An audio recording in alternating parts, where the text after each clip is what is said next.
안녕하세요. 성경 통독 14번째 시작하도록 하겠습니다. 저희들이 1차 성경 통독을 한 지가 어제 같은데 벌써 이제 마지막 14번째 통독을 하게 되었습니다. 저희들이 이번에 할 통독 범위는 잘 아시겠지만 신명기 19장부터 마지막 34장까지 통독하도록 하겠습니다. 지금까지 신명기에 나오는 하나님 말씀을 보면 참 하나님의 사랑과 배려가 계속해서 묻어나는 말씀들을 많이 보게 되는데요. 출애굽기, 레위기, 민수기까지의 하나님은 구원에 포커스가 맞춰져 있었다면, 그래서 전사로서의 하나님, 또 구원을 위해서 능력과 권세와 권위를 나타내시는 하나님이셨다면, 이 신명기에 나타나신 하나님은 그런 여러 가지 구원의 역사들을 기억하라고 말씀하시면서 사랑으로서 설득하시고 또 여러 가지 율법들을 허락해 주시면서 그 율법들을 마땅히 지켜야 될 근거, 이유, 동기 이런 것들을 설명하시면서 끊임없이 인격적으로 하나님은 이스라엘 백성들을 만나고 계시다는 것을 알 수가 있습니다. 저희들이 이번에 통독하는 범위 19장부터 보면요. 먼저 이전에 이 구약 구체적인 율법 조항들이 계속 이어집니다. 도피성이 19장에 나오는데요. 도피성은 억울한 죽음을 피하도록 만든 사회적 안정장치라고 할 수 있죠. 고의적인 살인이 아닌 그러한 사람들에게 피할 수 있는 장소를 허락해 주는 것이기도 하지만 또 무모한 살인을 막아주는 그러한 장치로서 도피성을 하나님께서 허락해 주십니다. 또 재밌는 부분은 이 경계표를 옮기지 말라라고 14절에 말씀하시는데요. 경계표라는 것이 구체적으로 무엇입니까? 하나님께서 이스라엘 백성들에게 언약의 완성으로 주신 그 약속의 땅이지 않습니까? 그것은 어떻게 보면 이스라엘 백성들이 유업으로 물려받은 것이지만 그것을 어떤 소유의 개념이 아니라 하나님의 율법의 완성인 개념으로서 그 모든 땅은 하나님 것이다라는 의미에서 경계표를 옮긴다는 것은 그 땅에 대해서 욕심을 갖는다는 거 아니겠습니까? 하나님은 그런 부분에 대해서 엄격하게 허락하지 않으시는 장면을 저희들이 보게 되는 것이죠. 또 증인을 세우되 모든 악과 죄에 관해서 두세 증인의 입으로 그 사건을 확정해야 한다라고 말씀해 주고 계십니다. 또 전쟁에 대해서 하나님은 여러 가지 율법들을 허락해 주시는데요. 특별히 하나님께서 전쟁에 대해서 주의할 것은 그 전쟁은 하나님께 있고 하나님께서 이스라엘 백성들의 승리를 보장해 주시겠다라고 말씀을 하십니다. 두려워하지 말라고 하시는 것이죠. 그러나 분명히 해야 할 것은 이스라엘 백성들이 전쟁을 할 때 진멸시켜야 할 민족들이 있다라고 말씀하십니다. 16절, 17절까지 말씀을 읽어드리도록 하겠습니다. 오직 내 하나님 여호와께서 내게 기업으로 주시는 이 민족들의 성읍에서는 호흡이 있는 자를 하나도 살리지 말지니 곧 헷 족속과 아모리 족속과 가나안 족속과 브리스 족속과 휘이 족속과 여부스 족속을 내가 진멸하되 내 하나님 여호와께서 내게 명령하신 대로 하라. 하나님께서 이렇게 이 가나안 이방 족속을 진멸하라고 말씀하시는 이유는요. 18절에 이어집니다. 이는 그들이 그 신들에게 행하는 그 모든 가증한 일을 너희에게 가르쳐 본받게 하여 너희가 너희 하나님 여호와께 범죄하게 할까 함이니라. 다시 말하면 하나님께서 이스라엘 백성들이 가나안 땅에 가서 새로운 문화 또 새로운 우상을 섬기는 모습들을 보고 그런 화려한 문화들에서 현혹되어져서 그들이 우상을 섬길 것에 대해서 염려하시고 하시는 말씀이시죠. 진멸하라 이 말씀은 그 우상들로부터 나는 자유로울 수 있어, 나는 그 우상들을 이길 수 있어 라는 자만에서 벗어나라 이 말씀이시죠. 그러한 민족들의 모든 문화들이 이스라엘 백성들에게 자연스럽게 흘러 들어오는 것을 막아라 라고 말씀하고 계시는 것이죠. 저는 사실 이 신명기 말씀을 통독하면서 제 마음에 많이 와닿았던 부분은 이 사회법에 대해서 말씀하시는 부분입니다. 하나님은요, 미결 살인 사건조차도 신중하게 율법 안에서 그 억울한 죽음에 대해서 해결해 줘야 된다라고 말씀하고 계셔요. 그 말씀은 곧 생명에 대한 소중함을 하나님께서는 이스라엘 백성들에게 가르쳐 주시는 것이죠. 또 가족들에게 있어서도 그 가족 구성원들, 특별히 전쟁 포로와의 결혼이나 장자의 상속권이나 폐역한 아들의 문제나 이런 모든 것들 속에서 인간적인 욕심의 관점에서 이러한 문제들을 해결하지 말고 반드시 하나님의 관점, 하나님의 긍휼히 여기시는 관점에서 이 사회법들을 해결하기를 하나님은 원하셨어요. 형제의 소유물이나 또 혼합을 금지하는 거나 이 결혼에 관한 모든 법들을 보면 하나님이 그 공의로운 방법, 그 사랑으로 질서 가운데 이런 부분들을 해결하기를 원하셨던 것이죠. 또 총회에 참여하지 못할 자들, 또 하나님의 백성들끼리 지켜야 할 배려와 사랑. 참 이 부분은 너무 감동적인 부분이 많이 있어서 제가 뒤에 성경 구절을 몇 가지 가지고 왔습니다. 또 11조에 관한 법, 또 이스라엘 서약과 하나님의 서약. 다시 말하면 하나님과 이스라엘 백성들이 반드시 그 언약 가운데 지켜야 할 것들, 반드시 그 언약이 유지되기 위한 조건들, 이런 부분들을 26장 16절 19절에서 확인하고 계십니다.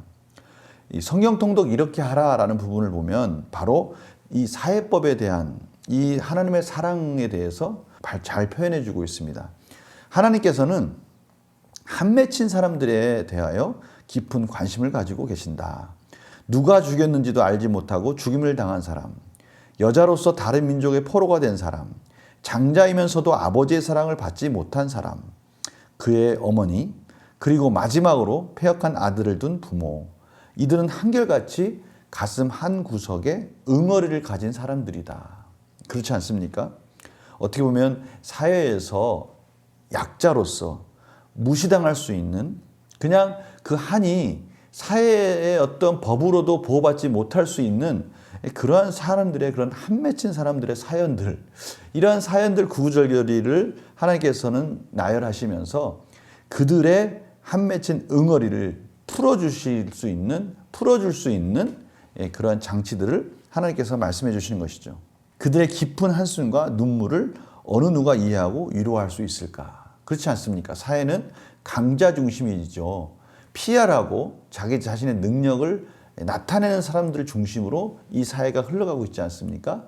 그런데 하나님은 그렇게 나서지 못하고 연약함 속에서 한이 맺혀 있는 사람들, 그들의 마음을 위로해 주는 그런 장치들을 하나님께서는 이스라엘 백성들 가운데 만드신 거예요. 그들의 마음에 더 큰 아픔이 생기지 않도록 여러 가지 제도를 세워 주셨다라는 것이죠. 참 잘 표현하고 있는 것 같아요. 저는 이러한 관점에서 참 이 사회법들을 통독하면서 너무나 큰 이 감동을 받았어요. 하나님께서는 왜 이스라엘 백성들에게 이러한 것들을 순종하라고, 이러한 것들을 지키라고 말씀하셨을까요? 그 원리는 하나님께서도 말씀하셨지만 이스라엘 백성들이 바로 종되었던 애굽에서 그러한 아픔들을 겪었던 자들 아닙니까? 그러한 자들을 하나님께서 구원해 주셨어요.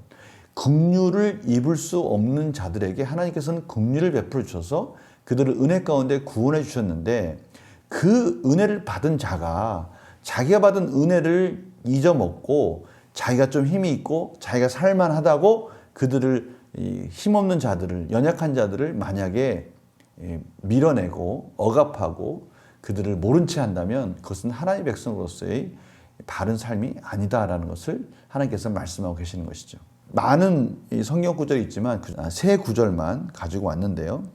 내 형제의 낙이나 소가 길에 넘어진 것을 보거든 못 본 채 하지 말고 너는 반드시 형제를 도와 그것들을 일으킬지니라. 못 본 채 하지 말라는 거예요. 하나님의 백성들은 그 양심상 못 본 채 하지 말고 내 형제들이 어려운 일에 당했을 때는 반드시 그들을 도와줘야 된다라는 것이죠. 또 제가 참 마음에 와닿는 구절이 있는데요. 15절입니다. 24장 15절. 그 품삯을 당일에 주고 해진 후까지 미루지 말라. 하루하루 그 품삯을 먹고 사는 그 종들에 대해서, 품꾼들에 대해서 해진 후까지 미루지 말라는 거예요. 이는 그가 가난함으로 그 품삯을 간절히 바람이라. 바로 이 부분이거든요. 품꾼들은 그 품삯만 바라보고 있는 거예요. 그 품꾼들이 받아야 될 그 품삯이 있어야 사는 거지 않습니까? 그러니 얼마나 그 품삯만 간절히 바라보고 있겠어요. 그것이 들어와야 자기가 살 수 있으니까 언제나 주려나 하고 그 품삯을 간절히 바라고 있는 그 품꾼의 마음을 하나님은 아시는 거죠. 그 가난한 자들의 마음을 하나님은 공감하시는 거예요. 그가 너를 여호와께 호소하지 않게 하라. 이 품꾼은요, 힘없고 연약한 자이지 않습니까? 이 사람이 누구한테 이걸 호소하겠어요? 하나님밖에 없지 않습니까? 그러니까 하나님께 이러한 억울함을 호소하지 않게 하라.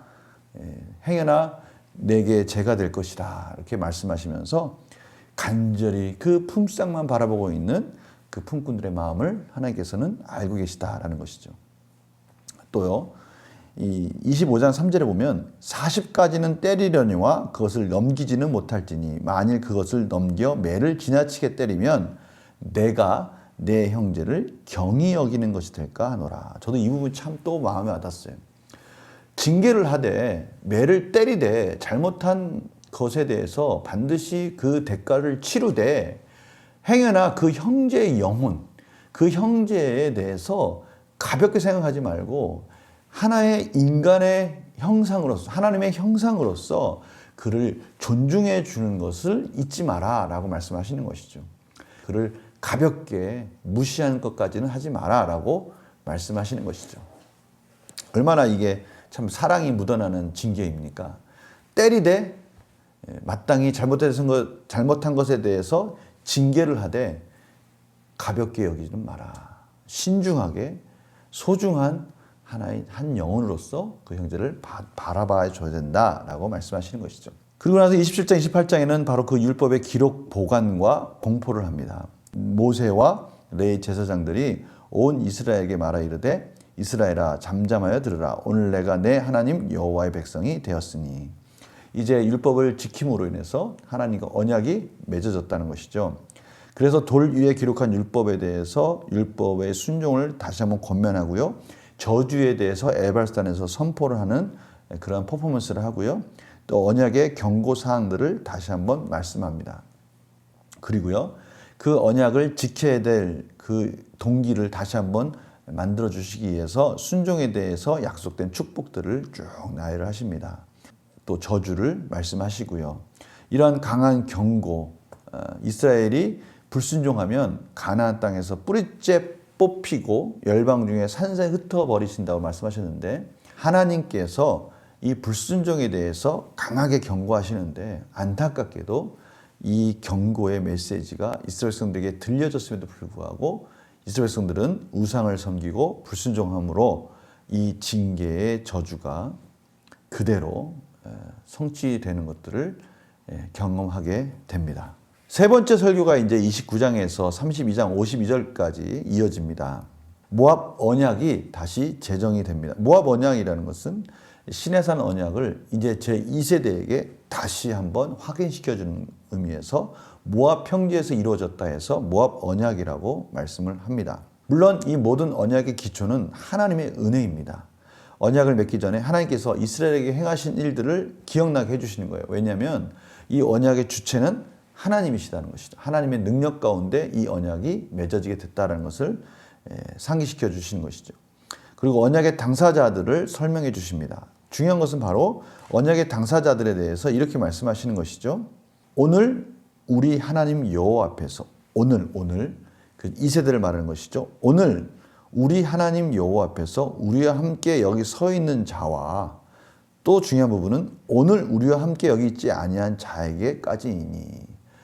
이 언약은 그러니까요. 지속성이 있는 겁니다. 과거, 현재, 미래에 하나님과의 그의 백성과의 지속성이 있는 언약이다라고 말씀하시는 것이죠.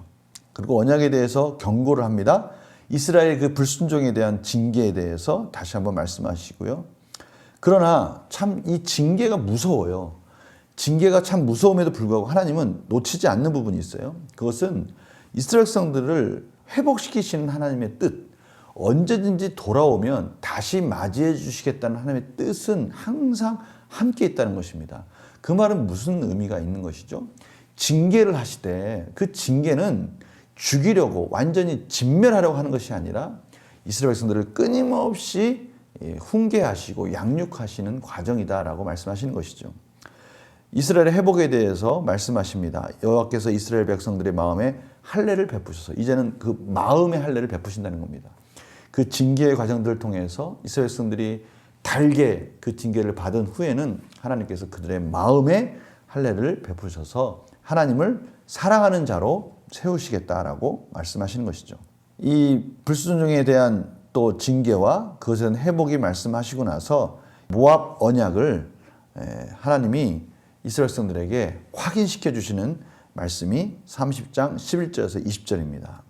내가 오늘 내게 명령한 이 명령은 내게 어려운 것도 아니요 먼 것도 아니라 하늘에 있는 것이 아니니 내가 이르기를 누가 우리를 위하여 하늘에 올라가 그의 명령을 우리에게로 가지고 와서 우리에게 들려 행하게 하랴 할 것이 아니요 이것이 바다 밖에 있는 것이 아니니 내가 이르기를 누가 우리를 위하여 바다를 건너가서 그의 명령을 우리에게로 가지고 와서 우리에게 들려 행하게 하랴 할 것도 아니라 오직 그 말씀이 내게 매우 가까워서 내 입에 있으며 내 마음에 있은즉 내가 이를 행할 수 있느니라. 모압 언약은 지킬 수 없는 게 아니라 하나님께서 충분히 지킬 수 있는 언약으로 그의 백성에게 주신 것이기에 우리가 그 언약을 지킬 수 있다라는 것을 확인시켜주고 있습니다. 이것은 또 저희들에게 말씀하시는 말씀이기도 하죠. 하나님의 말씀이요 우리가 모른다 할 수 없도록 가까이 있다는 것입니다. 우리 마음속에 깨달음이 허락해 드려 우리 마음이 그 말씀을 깨닫도록 성령님을 허락해 주셨어요. 이러한 하나님의 언약의 말씀을 우리가 순종하기만 하면 하나님의 복이 따라오지만 불순종하면 하나님의 징계가 있다라는 것을 말씀하시는 것이죠. 하나님께서는 이러한 과정들을 통해서 이제는 언약의 중재자를 바꾸는 작업을 하십니다. 왜죠? 그렇죠. 모세가 이제는 가나안 땅에 들어가지 못하기 때문에 이 언약을 계속 이어받을 여호수아를 세우게 됩니다. 모세가 여호수아에게 이제 의무를 지우게 되죠. 모세는 이스라엘 백성들을 떠나지만 여호와 하나님은 언제나 이스라엘과 함께 계실 것이다.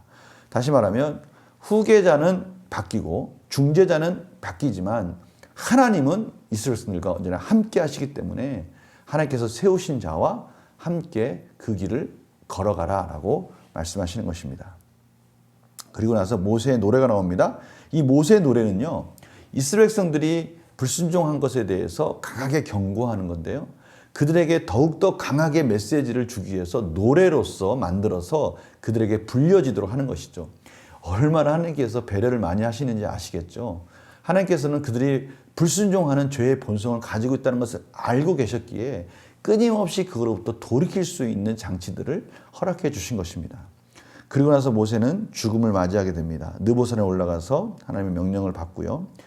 지파들을 축복합니다. 모세가 그 약속의 땅을 바라보면서 모세는 이제 죽음을 맞이하게 되는 것이죠. 모세의 비서기를 세운다면 어떻게 세울 수 있을까? 그것이 34장 10절에서 12절 말씀입니다. 그 후에는 이스라엘에 모세와 같은 선지자가 일어나지 못하였나니 모세는 여호와께서 대면하여 아시던 자요. 여호와께서 그를 애굽 땅에 보내사 바로와 그의 모든 신하와 그의 온 땅의 모든 이적과 기사와 모든 큰 권능과 위엄을 행하게 하심에 온 이스라엘의 목전에서 그것을 행한 자이더라. 하나님의 백성들을 이끌어갈 때 하나님이 다 하셨지만 하나님이 또 한 사람 모세를 세워서 하나님께서 성실하게 모세를 통해서 그 일들을 이루셨다라는 것을 확인시켜 주고 계십니다. 모세의 비서기는 딱 이렇게 들어갈 수 있을 것 같아요. 정말 이전에도 없었고 앞으로도 없는 그 놀라운 하나님의 중재자로서의 역할을 훌륭하게 잘 감당했다라고 말씀하고 계시는 것이죠. 이 모세의 직업 중 하나가 있다면 장례위원장이다라고 이 성경통독 이렇게 하라는 책에 나와 있는데요. 이 전적으로 전 동의합니다. 왜냐하면 광야 40년의 기간을 걸어갈 때요. 출애굽 1세대가 다 죽지 않습니까?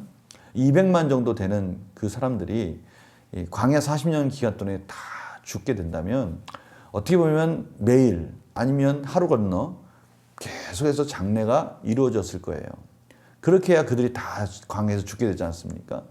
그 장례를 집행하는 자는 모세였겠죠.